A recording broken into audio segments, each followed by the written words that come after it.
You're listening to the ESO Network, your station for all things geek. Ho, ho, ho! I'm Joe Heath. Okay, I lied. I was not ready. I was not prepared for that. You gotta warn me if you're gonna do something like that. No, I prefer the in real-time reaction. I'm Toni Heath. No, I'm sorry. I'm not doing a bit. You're Toto Toni Heath. No. Incorrect. Fine. And this is the Watch-A-Thon of Rassilon.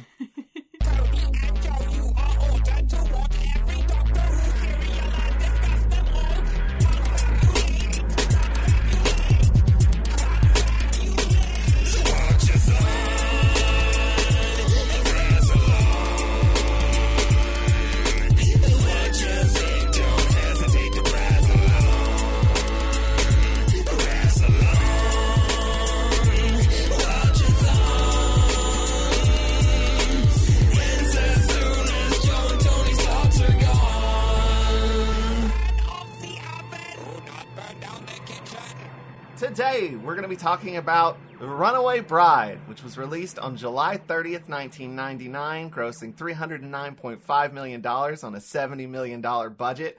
Reunited Pretty Woman director Gary Marshall, with that film stars Julia Roberts and Richard Gere. Truly? Yeah?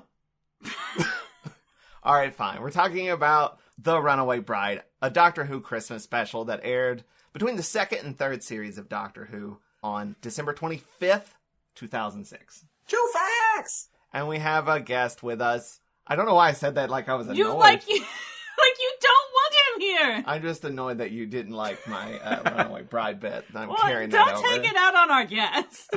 Adam Clegg is here, I guess. And we're very happy to have him. Yep, and it's just like a normal Christmas. No one wants me anywhere. Though, to be fair, I saw you visibly confused for a minute, and then you laughed pretty hard when you realized I was talking about the Runaway Bride film. So, I approve of that. I've never actually seen it. Is it good? No. It's fine. There's a scene with eggs that's pretty good, I guess. You didn't like that scene. You had problems with that scene. There's a thing in the movie, she gets married multiple times, or she's about to get married multiple times. We are not doing a podcast about this movie. We are for a second. And there's this thing about she always eats her eggs the way that her fiancés eat their eggs. Richard Gere is like, well, what eggs do you like? And she's like, well, what do you like? And he's like, no, what do you like? And they have this whole scene where they make a whole bunch of eggs, and then she tries them all to find out what type of egg she actually likes. What type of eggs does she like? I don't remember. I feel like that's not the point of the scene. Incredibly important, actually. Sure, it's I don't know, over easy something. I don't know. That's objectively correct. That's what I needed to know. That's why I said it. That's probably not it at all. But you were like, how does she not? She's had many different types of eggs. She at least should know vaguely if she likes them or not. She should have a starting point of like, I ate scrambled for years and didn't care for them. But instead she has to try anyway. Can we please talk about Doctor Who? Well, let's see how Adam's doing first. Okay. How you doing? Doing well, feeling like I've massively underprepared for this podcast as I simply watched the Doctor Who episode. If I'd known we were going to do this, I would have absolutely watched the Julia Roberts Richard Gere film, which I've never seen. In fact, I may try and watch it tonight now afterwards to see what I'm missing. But apart from that, I'm good. How do you take your eggs? I'm vegan, so uncooked and still in the chicken, I think is the preferred So you method. just leave the eggs. You don't take them at all. Yeah, basically. But when I wasn't vegan, I quite like them poached. Yes. Oh, what was the question? Yes. How am I? I'm good. Christmas is around the corner. It's always that kind of mad prep, looking forward to new Doctor Who. My favourite bit of Christmas is always after Christmas, because that's when you can kind of relax and just eat a lot of vegan cheese while staring at the sofa and drinking port. Sitting at the sofa, staring at the TV drinking port. I don't sit and stare at the sofa. That would be weird. I didn't judge you. I just assumed it was some cultural thing. Imagining all my friends who definitely exist sitting on there and talking to me. No, that's... But yes, I'm great anyway. That's what I'm trying to say. Just sitting staring at my sofa, having a good time. I don't want to bring it back up, but oh God, have you seen Pretty Woman? Yes. Yes. Okay, because there are references to it in the movie, because of course there are. There's a whole play on the, shopping scene. So anyway, enough of that. Runaway Bride. Runaway Bride. Well, I want Noble. to give a quick update about you, because people might be interested. Okay. You're up and walking now. I am. You're in a boot. I have a boot. It's called an air cast, which means I can take it off, but I have to wear it to walk around. Yeah, you're no longer... And to drive. I have to take it off to drive, and then I have to, when I get where I'm going, I have to put it back on. You are up and about, you're driving, you're pretty much back to normal. I'm going to physical therapy, and soon I will be able to walk around without the boot, and then soon after that I'll be able to do physical activities, which I've not been allowed to do, so yeah. And We're getting there. And if you don't know, Toni broke her ankle. I did. Skating. So I'm glad to hear it's getting better. It's a long process for these things, but yeah, it's actually moving much quicker than I thought it would, to be honest. That's fascinating because that is not my experience. Well, you're living in it.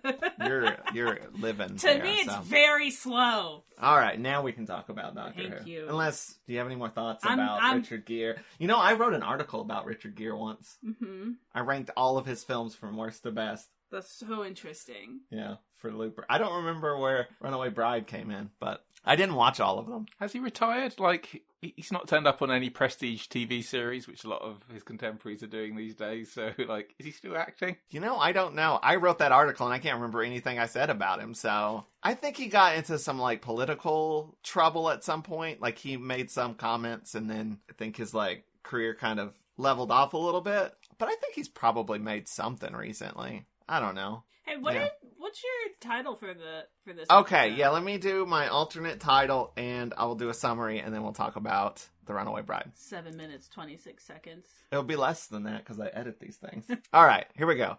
The Runaway Bride, or as I call it, Noble Beginnings. I do actually like that one. Yeah, that's good. You usually hate them, so that's nice. It's Christmas. Donna Noble's wedding is interrupted when she is magically transported to the TARDIS. The Doctor takes her back to Earth, where they are chased by evil Santas. They eventually get back to her wedding, where the reception is in full swing without her. The reception is attacked by the evil Santas using deadly Christmas ornaments. The Doctor goes to Donna and her fiancé's workplace and discovers a torchwood tunnel under the Thames. Is that how you pronounce that? Yes. I can't remember if you pronounced the H or not.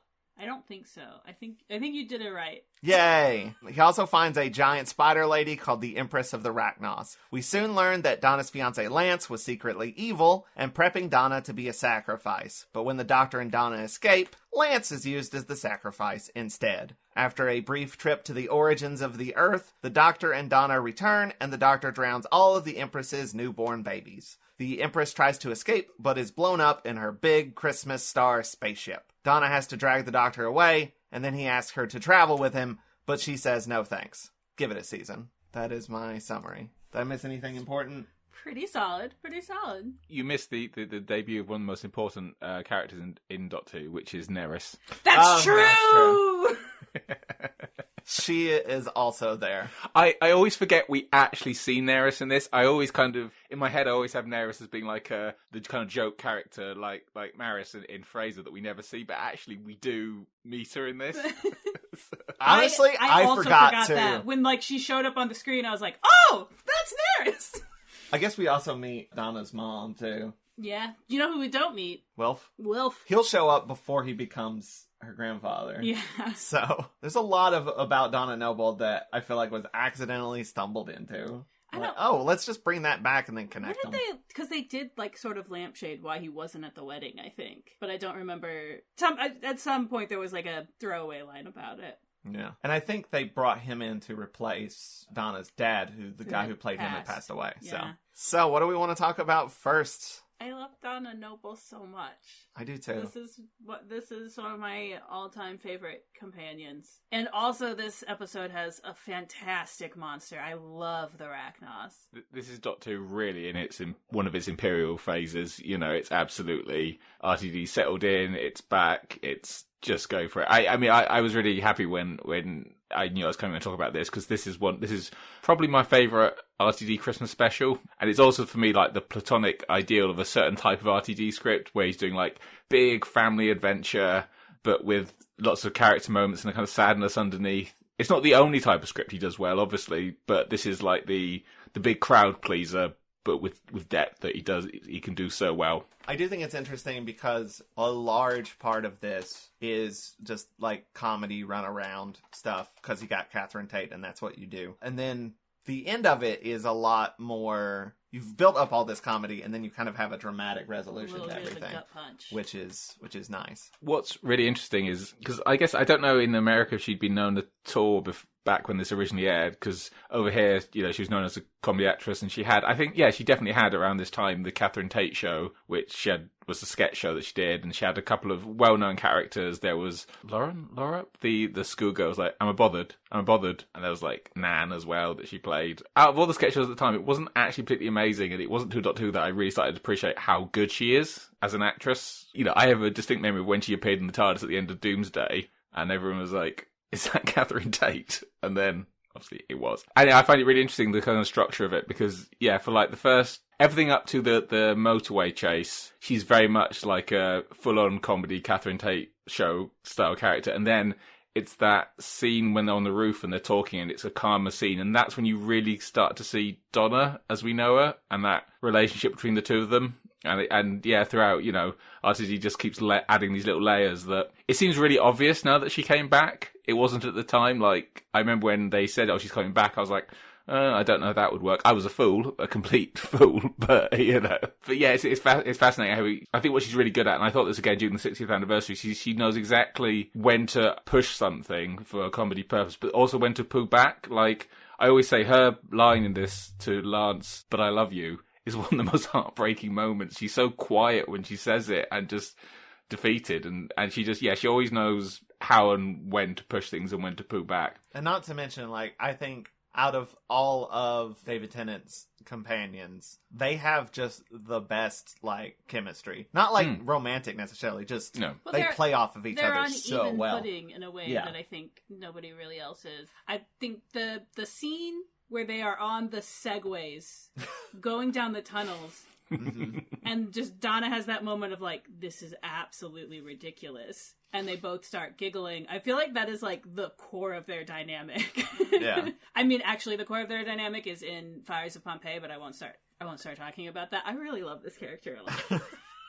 Yeah, fun fact, when I started watching this, you had already seen up to, like, Matt Smith. But when I first started watching it with you, I knew about Donna Noble because you liked Donna Noble. You had, like, a t-shirt with Donna Noble on it. I'm pretty sure we bought you a cardboard cutout of Donna Noble. Like one of those... What happened to that, by the way? Did you? Yeah, I think it might be in St. Louis somewhere. We should find that. Anyway, so we got to this episode, and I was like, oh, we're at Donna Noble now. I'm excited to see the Donna Noble era. And then at the end of the episode, she doesn't go with him. And I was like, wait, what? Yeah, I didn't give you a heads up about that at all. No, you didn't. And so I just thought we were about to start it. I feel like it does play differently knowing that she's coming back. Then I wonder how it played when people didn't know that, Because... I mean, like a Christmas episode is how it played. Yeah, it was seen as like she's a one-off companion. I'm just trying to remember what the reaction was at the time. I think it was a surprise when they announced she was coming back. I don't think anyone expected it. Like you said, it was never planned. It was in the writer's tale. I think RTD talks about he was going to recruit a journalist called Penny. And I'm glad this didn't happen because apparently the thing there was going to be like the Doctor was in love with her, but she wasn't with him. And that sounds like it's so much nice. Like you said, that their friends dynamic is so much more interesting in some ways. And yeah, I mean, they're one of the, there's a reason they came back for the 60th. They are one of the all-time great Doctor, compared to, with 7th Doctor and Ace, 2nd Doctor and Jamie. It's kind of like one of the all-time, yeah, absolutely. Of course you bring them back. I want to talk a little bit about Lance, because what I really enjoy is his motivation, and it being kind of like a dark reflection of wanting to travel with the Doctor. Oh, yeah, I didn't even think of that. Yeah, I want to, like, go and see it. Like, because that's usually the, like, thing that we use to... That's bring a companion in. Yeah, to bring a companion and to bring the audience into the show. Like, that's usually, like, our driving factor. And so I really like it as a motivation for the villain to be like, I mean, the guy sucks, but there's a part of it that's empathetic, that like resonates. And I also really love that even after all of it, like at the end of the episode, and Donna's trying to be angry, right? And is trying to be like, he deserved it. And she can't. Yeah. Yeah, she just immediately takes that back and is like, no, he absolutely didn't. I don't know. She's wrong, but...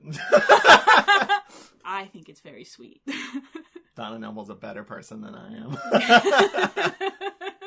Fuck that guy. I agree. It's a really interesting, like, and I picked up on it this watch actually when he's like, he wants to see the big picture, because there's this whole thing about Donna missing everything, and the doctor comments so you don't see the big picture, but at the same time, Donna can see the doctor, particularly at the end. Like, she understands what he needs, even if she sees that kind of personal level. And there's this thing that when she's like after Lance's betrayal is revealed, and she's sobbing in the TARDIS, and the doctor it's a lovely character moment that the doctor is aware of it, but he doesn't quite know how to comfort her, so he shows her the creation of the Earth, which is just like the ultimate big picture. But it's a lovely moment of, even though this doctor is Ten's doctor is not more human, but seemingly a better understanding of people than previous one. And she's the one that can tell him to go. And of course we know, obviously again, it wasn't planned, but in turn left, we find out if she hadn't done that, he would have died. In retrospect, it becomes even more important. But I find Lance's little rant about Donna really interesting. I don't think RTD was having a dig at a certain type of Doctor Who fan, but I think also there is a little bit of, particularly the old school fandom, there's a little bit of snobbery,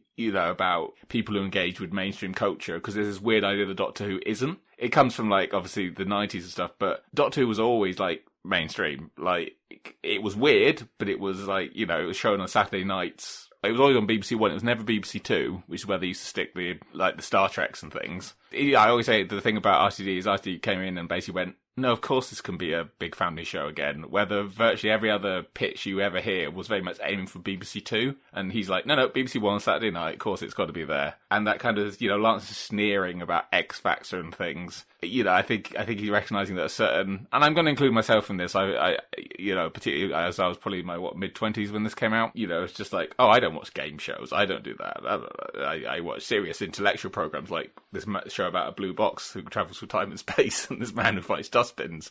And I just find that an interesting moment. Like, I think RTD knows certain parts of his audience will see Donna as vulgar, like Essex Girl, and he's like, I find it interesting as Lance say those things. A little bit of not a dig maybe, but acknowledgement of how certain people are seen on TV. And you think, RTD's always written about class and working class, and it's all throughout his work as well, so. I also think, I was thinking about what you were saying, like, I think it's also interesting that, like, Donna misses the big stuff, but the Doctor sometimes misses the small stuff. So they balance each other out pretty well. And I think one of the things that I like so much about the end is that, and like that I like about their dynamic immediately, is that Donna sees him, like, just plain good and bad immediately. And, like, ultimately that's why, she doesn't go with him. It's just kind of like, no, I think this is how you live your life. And I think, I think you go too far sometimes, and I can't be that person to bring you back. Because, like, she also knows herself. That's such a good character. The thing that I really like in Fires of Pompeii is the moment that he's explaining that he has to be the one to make the choice. What she does is say, like, you don't have to shoulder that alone. You don't always have to be this person. And, like, there's no reason why you have to do this by yourself. Like, just, like, immediately, it's like, this character's great. I love them a lot. Yeah, I really like that part of this episode is about the importance of being able to see those smaller, like, personal things, and, like, the strength of that. It's great. That's so good. There's even, like, that scene at the reception after the Christmas ornament attack where people are hurt and she's concerned about it, and the Doctor's, like, just trying to figure out the big meta plot sort of thing, and not focusing on, like, she's like, there are people here who need your help. Yeah. You need both of those perspectives. How do we feel about RTD's use of Christmas? I think it's interesting because, like, he's not as interested in Christmas as Moffat is. Moffat is very much interested in Christmas from a very different angle, where the RTD is like, I can set something at Christmas, it's cool. Look, we've got the Santa costumes in storage, so let's get them out, save a bit of money there, and we'll do this. But you could, like, virtually all of his Christmas specials could be set at another time of year, and it wouldn't, like, you change a couple of lines, particularly as it's like she's getting married. No one gets married on Christmas Eve. I wouldn't turn up to anyone's wedding who's getting married on Christmas Eve. How selfish. Because it's like, I've got other shit to sort out. Christmas, ideally, you know? So, yeah, this could be set, you know, when it's filmed, which is, July or something, but... Obviously, it's set filmed during July, too. That car chase scene doesn't look Christmassy at all. Oh. Yeah, I mean, originally this story wasn't a Christmas story. That was, like, added on later. Really? Yeah, I think it was, I think he came up with the idea for the first series, but then pushed it over to here, and then made it Christmas. So, because, yeah, it's not a vital part of this story. It's just like, let's just throw in some iconography and we're good. To me, Christmas cereals in Doctor Who...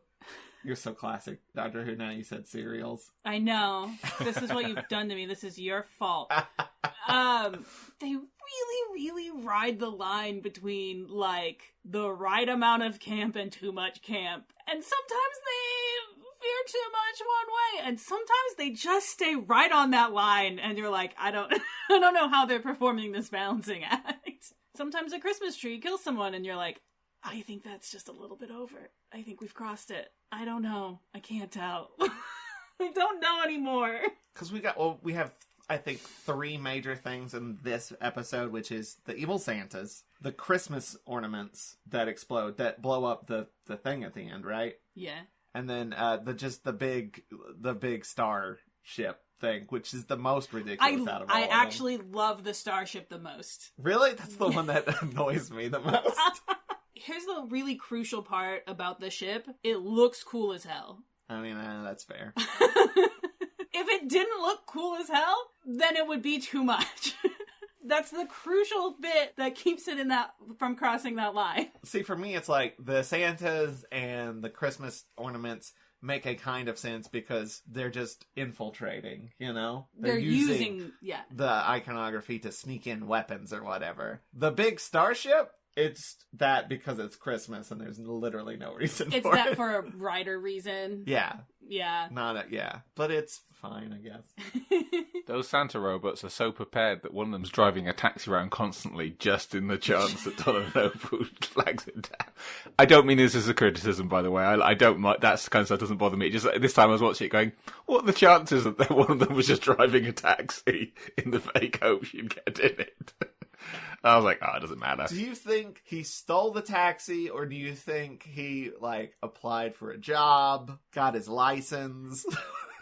How deep does it go? Yeah, he's got the knowledge, man. He could tell you every route in London. It's which is definitely not Cardiff. But it's worth it because it's one of those moments, and I think it's easy to forget, you know, how early on this is in the history of revived Who. At least that sequence, doesn't it, where RTD's going, you never would have seen this in the classic series, and we get that motorway chase. Which is worth it for the way Donna just kind of, when she leans out the taxi at the doctor, goes, Santa's a robot with a sense of, in another fucking thing.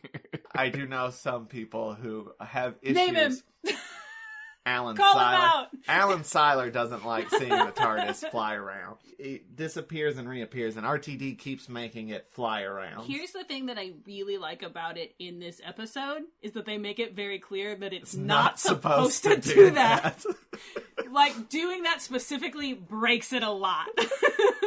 I've heard this thing about not wanting to see the TARDIS fly before, because Andrew Cartmell's always said that the TARDIS should just appear and disappear. But actually, even in the classic series, you don't see it fly, in Earth's atmosphere, but you see it in space quite a bit. There's lots of times that they'll, cut to it, whirling around against a starry background.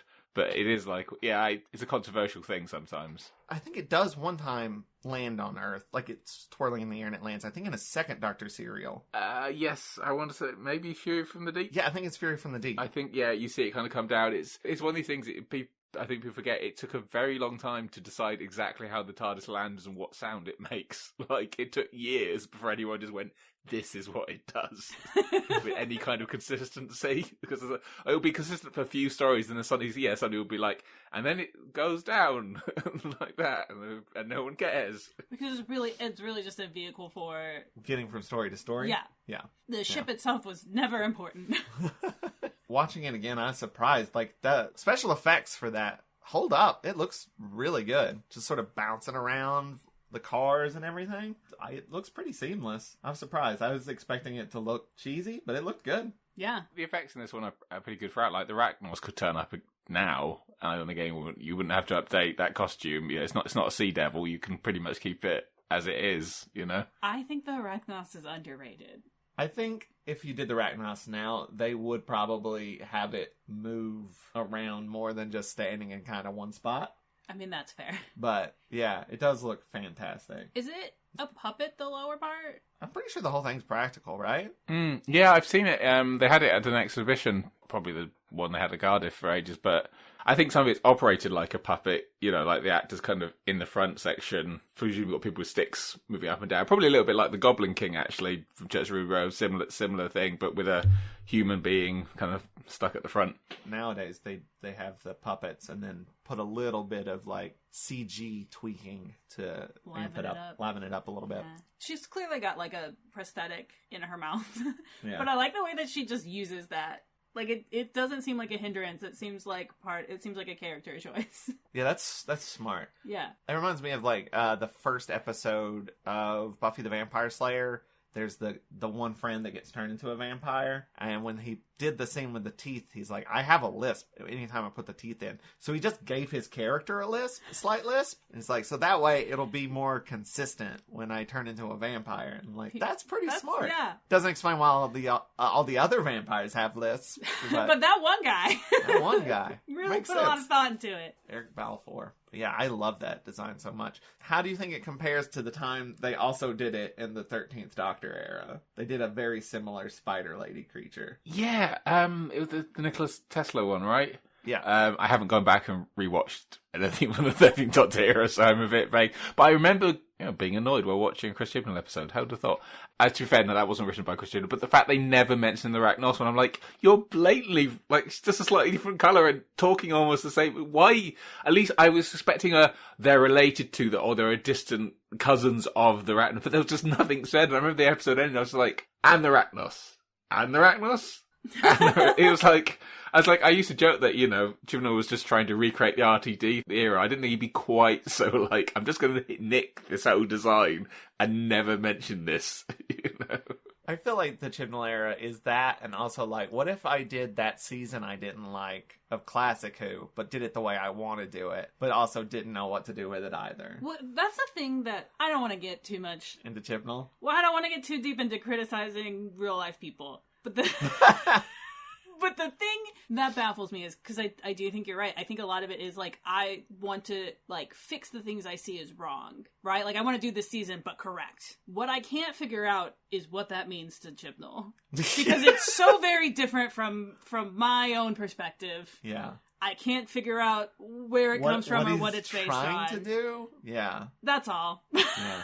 That's fair. Sometimes perspectives are radically different, and I don't know what's going on over there. I'd like to know. I'm curious. I will say the one positive thing about Racnoss Part 2 is that it was the actress who played her was on Sarah Jane. She was Ronnie. And I was You were excited to see her? her? Excited to see her again. I like Ronnie. Speaking of Sarah Jane, this episode, the day before, there was a Torchwood episode that aired. There was 2 Torchwood episodes that aired almost immediately afterwards, and then Sarah Jane premiered. It was a very Doctor Who heavy few days. I think it was like within the span of a week, there was like 5 episodes of Doctor Who related media airing on television. That's kind of crazy. Yeah, it really was an imperial phase, the whole Tennant era is like one of the all-time most popular. Like, I don't think anything else will come close. By the way, there's like almost a whole season of Torchwood that aired before this episode that we just skipped in our podcast. Oh God, don't start this again. I'm not going to watch all of Torchwood in order. I just won't do it.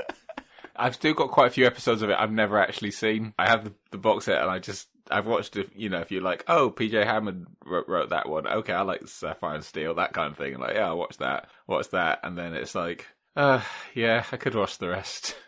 Maybe I'll just watch Children of Earth again. Hey. All I'm saying is, if you make me watch Cyberwoman again, I'm quitting the whole podcast. I'm quitting the relationship. I won't do it. I won't watch Cyberwoman again. Not for anything. Cyberwoman is terrible. I'll give you that. I like Torchwood. I've seen all of it. I think Miracle Day is a mess, but there is also some Torchwood in this episode. The place that Donna and Lance work. It's like a secret. It's owned by Torchwood or something. Yeah, it's like a Torchwood front. I don't think you ever really find out what they were doing before the Racnoss took over. Like, they were doing something with Torchwood, but I don't think it's ever clarified what. I think it's just so that they could have a big tunnel. I do like when they put in the little Torchwood theme. Yeah, because I actually really like that piece of music. They did it in the last episode as well. I was gonna say, speaking of pieces of music that are really good, Donna's score. Mm-hmm. I used to listen to just Donna's score. Like, I would put it on when I was driving and be like, yeah, this is correct. This feels right. You're going on a kooky adventure. Yeah.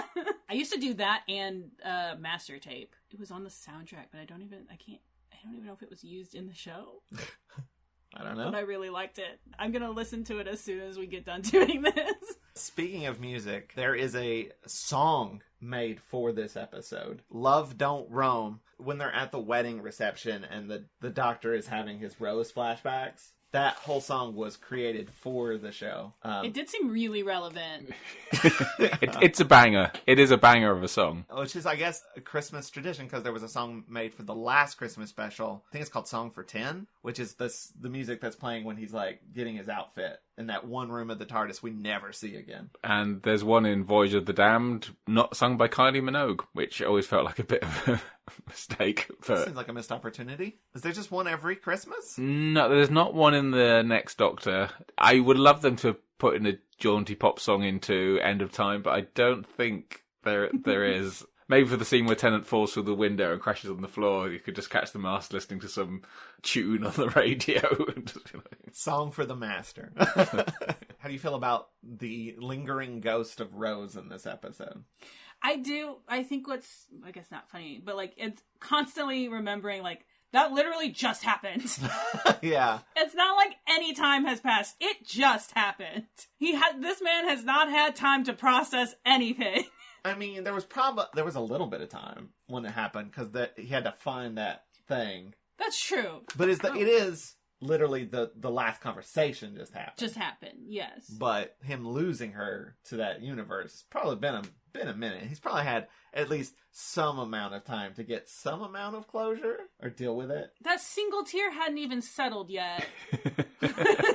When Donna showed up. He was like, what? No, I mean, it's interesting, isn't it? Because, again, it's easy to forget that there are a whole new generation of viewers who had never known another companion. Rose goes, and then they're like, oh, so, yeah, you can't really do a time flight. You can't just go, that's very sad, moving on. Kind of turns up in series 3 as well, which isn't always that fair to Freema. I don't think you couldn't have, not given how Doctor Who was done now. Sorry, I was thinking about time flight now and trying not to get angry. Understandable. Absolute hate that story. Episode. The only Doctor Who story I think I actually despise, like, genuinely. It literally I gave almost me a had headache. to pause it because I was getting angry, and I was like, I need a break or I'm gonna get too mad. God, I hate that episode so much. What would be a thrilling end? I know, why don't the Doctor and the Master just keep swapping TARDIS parts? My God, television. God. Urgh. What if it was just incredibly confusing for no reason? What if everything is happening, but also nothing is happening? Was it somebody once said to me? It's like, imagine if Time Flight had been lost instead of Sharda. Would we still be talking about it as a lost classic that never came? Like, spending vast amounts of money to animate the original script. And all of us sitting there going, yeah, this is good. Yep, glad I spent money on this Blu-ray. Oh, God. Crying quietly as it plays. But yeah, no, Rose has to kind of linger over. I mean, you could argue maybe she lingers over the rest of the Tennant years a bit too much. I don't know. I'm never quite sure I feel about it. Like, I was going to say, she isn't in the Donna Noble year, but of course she does come back. But he's not comparing Donna to Rose all the time. It's different by that stage. It's like he's moved on. And I think, RTD knows that the Doctor just keeps moving. It's part of his lifestyle. He never does, sit down and weep. It's like, next thing, you got to, because that's how the show works. That's how it's been on for 50 plus years. 60 now, I guess. All right, we're going to take a quick break and then we'll be back for final thoughts. Enterprise Splaining is a podcast where we talk about Star Trek Enterprise. We are Trek experts. You're aware that none of us have watched Enterprise before, right? We have whatever is the opposite of knowledge. Oh, and it's not a normal rewatch podcast. Each week, only one of us watches the episode, and then we explain it to the others who haven't seen it. That means you don't actually have to watch the episodes we're talking about because we'll explain it all for you. Oh yeah, we would never actually make anyone watch Enterprise. Enterprise Splaining, the podcast where we explain Star Trek Enterprise to each other and to you. And we're back. Tony, do you know what time it is? Do you want me to answer that question? Yeah. I do know what time it is. What time is it? It is 1:10 p.m. No, it's 6:10 p.m. Wow. It's 1:10 p.m. here. Yeah, but it's 6:10 p.m. on the other half of this podcast. Yep, that's some time telling. That's correct. So we've got that settled. Anything else you'd like to know? Yeah, what do we do at 6:10 p.m.? What do we do? Today. What are we doing? Clarify your question. What are we going to do right now? This bit. Yeah, but what are we going to do after this bit? Oh, we're going to do final thoughts. That you just refuse to not do.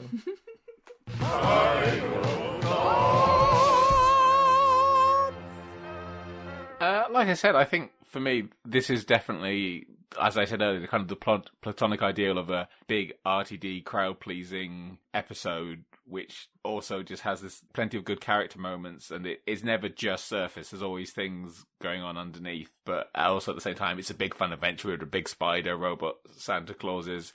I would say we haven't commented on the fact that this introduces how the Earth gets made, which is a major bit of Doctor Who lore that just gets but it's fair because no one really ever talks about it. It's not like something that's really in some way stuck when people think about this episode, because of course it hasn't, because this introduces Donna, and this is rightly, or I'll say all this episode will be known for, this is what this episode will always be about. It's that first tease of one of the all-time great Doctor companion relationships. It's like the whole show is starting to coalesce around this one piece. One piece of Doctor Who lore.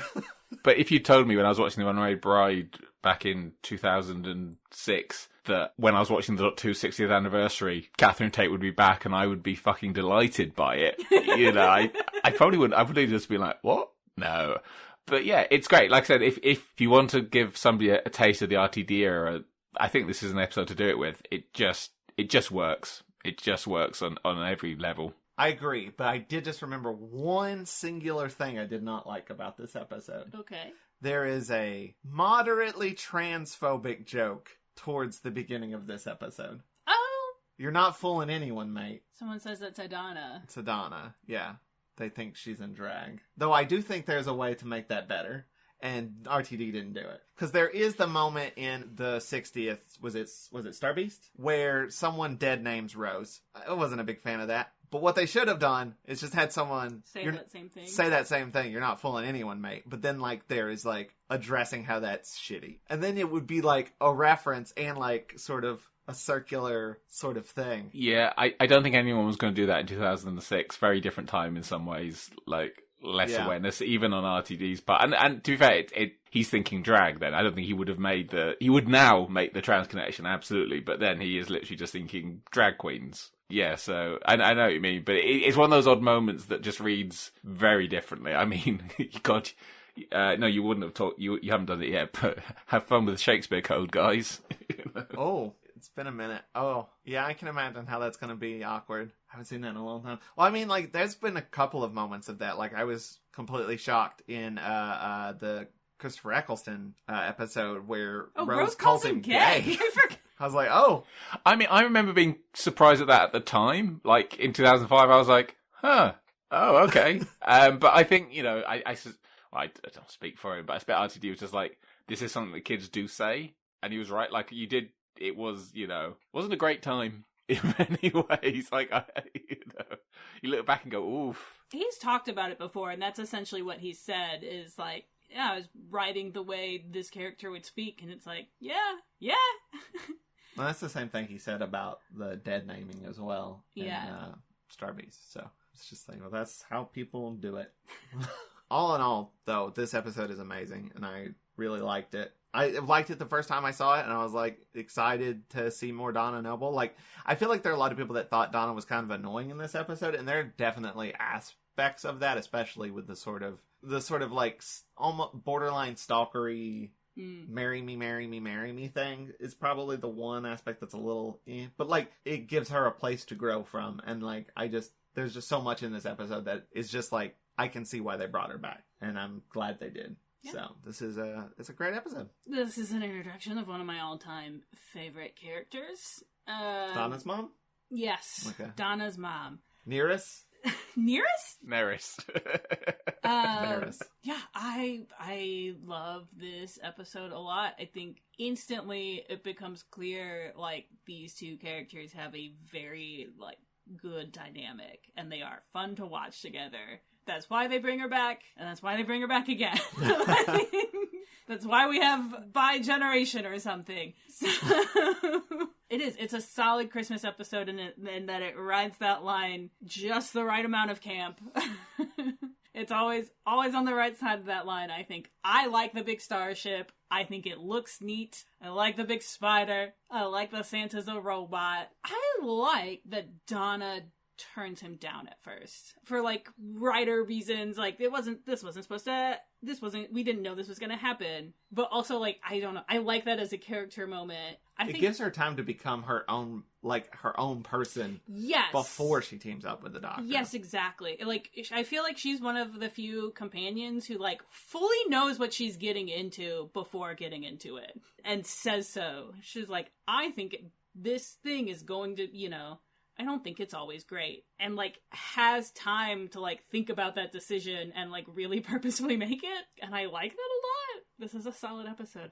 I'm a fan. Before we go, is there anything you would like to plug? Yes, I'd like to, as always, plug my podcasts. They're not very regular, but I'm doing The Real McCoy with Eric, which is looking at the 7th Doctor era. We're on to the new adventures. We're not looking at all of them, because I can't persuade Eric to read 60 of them, but at least talk about them and keep his mind. But we've just gotten to Chris and Roz turning up, who are a couple of favourite characters of mine. Should hopefully have a new episode out in the new year at some point. And also you can find Harry Sullivan is an Imbecile, which will hopefully have an episode out next year at some point, which I do with Brian, who has been on the show. In fact, has been on the show with me a couple of times. And I guess if you want to find me and see my rants, mainly about Doctor Who, I often just like talk about Doctor Who online without going, I'm talking about Doctor Who, and I just assume people know I'm talking about Doctor Who, because that's mainly who follows me. But I'm on Blue Sky, adamclegg.bsky.social. Find me there until yet another social media site collapses and we all have to leave. I think you're the primary reason I finally moved to Blue Sky, so... What? I have a Blue Sky. Yeah, but, like, he was the one who was like, they don't have a Blue Sky, so when he was on and, like, promoting his episode, and I'm like, I should make one for Rassilon. I had one, but I didn't have a Rassilon one, but now we do, so. Plug Rassilon's Blue Sky. I don't know that. I don't know what it is. Watch-A-Thon.bsky.social, I think. Yeah, that sounds about right. I have a Blue Sky. It's FWDPWR. FWDPWR, forward power. That's me. You can follow me on Blue Sky. I don't use it, but follow me. It'll make me feel better. I'm Minty Pineapple on Blue Sky. I think I use it occasionally. I think I posted a picture the other day, so maybe. I don't remember. Well, I think the last thing, and I refuse. I'm so bad at social media now. I'm so burnt out. Do you know what they're called? But, yeah, you gotta when do you it. Post on Blue Sky? What? They're called skeets. They're called skeets? We all collectively decided that was the best thing to call them. Did we? I mean, I didn't get to vote. Well, I just call them posts. I even say retweet occasionally, to be honest, because I'm like, you know what I mean. It's like, I hear skeets mean something very different in America. It's not like, it's not a phrase that, a word we knew in the UK, and I didn't know until Blue Sky, and then I found out, I was like, I'm not going to be using that word. No. I'm no prude, but I'm not going to be saying that regularly in my posts. But I post on this site. Please retweet me on this site that isn't Twitter. It should just be called, like, blued. Oh, yeah, that's better. I blued it. I believe it. I don't know. Much, much better. Yeah. Sometimes you just blew yourself. If you like this episode, check out more on watch-a-rassilon.com. You can also find our podcast, our Patreon, and more at Linktree/Watch-A-Thon, including a link to our Blue Skies probably on there. If not, it should be. I should take a look at that. I think the description still says that we're watching Classic Who, so I should definitely update that. Though this is kind of Classic Who now. It's like 20 years old almost. Surely we can't call it New Who any longer. Like, I've been thinking about this for a while. Like, I feel like this is like the BBC Wales era, and the new era with Shooty and the 60th anniversary is like the Bad Wolf era. I'm not calling it the Disney era. I want to make that very clear. So it's the Bad Wolf era. I've been calling it Classic Who, New Who, and New Who. New Who. I can't think about too long about how old the era that we're currently in is, or I'll throw up. This is so old it made me vomit. It's not that the show is old, it's that I'm old, and that stresses me out. You can't be old because then that means I'm old. Yeah, we're the same age. We're both old. I'm technically older than you somehow. By like a couple months. Yeah. But I was premature and you I were was late. So I feel like it probably balances out, yeah. But also I want to give a special shout out to Vince and EL for providing us with our amazing theme song. Oh, thank you, Vince. I was somewhere else. My bad. Check out more of their music at vincentel.bandcamp.com. And tune in next time when we start a new series and talk about Smith & Jones with returning guest Nicole Mazza. But until next time, keep calm and wrestle on. Goodbye, and I love you in a platonic, parasocial way. Bye. Santa's a robot! 100 green bottles hanging on the wall. 99 green bottles hanging on the wall. This has been a broadcast of the ESO Network. Be part of the crew and help support our shows by donating to our ESO Patreon or by shopping at the TeePublic store, which can all be found at www.esonetwork.com. The ESO Network, your station for all things geek.